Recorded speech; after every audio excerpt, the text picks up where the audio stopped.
আজ যে গঙ্গায় স্নান করলে পাপ মুক্তি হয়, জানো তো তিনি কিভাবে পৃথিবীতে এলেন? হ্যালো ছোট্ট বন্ধুরা, গল্প দিদির আসরে তোমাদের স্বাগত। আজকে শোনাবো এক পৌরাণিক কাহিনী, দেবী গঙ্গার মর্তে আগমন। প্রাচীনকালে অযোধ্যার রাজা সাগরের 60,000 পুত্র ছিল। একদিন তারা অশ্বমেধ যজ্ঞের ঘোড়া খুঁজতে গিয়ে ঋষি কপিলের আশ্রমে পৌঁছায়। ভুল করে তারা ঋষিকে অপমান করলে ঋষির অভিশাপে সবাই ভস্ম হয়ে যায়, কিন্তু তাদের আত্মা মুক্তি পেল না। তখন রাজা ভাগীরথ, তাদের বংশধর, এক মহা তপস্যা শুরু করলেন, যেন স্বর্গ থেকে গঙ্গা পৃথিবীতে নেমে এসে সেই আত্মাদের মুক্তি দেন।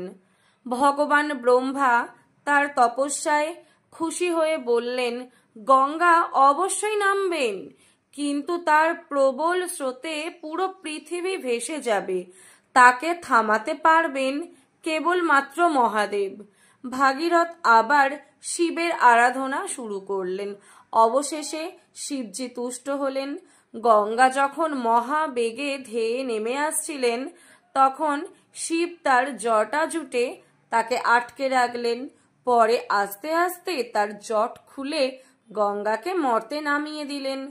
গঙ্গার পবিত্র স্রোতে রাজা সাগরের 60,000 পুত্রের আত্মা মুক্তি পেল। সেই থেকে গঙ্গাকে বলা হয় ভাগীরথী।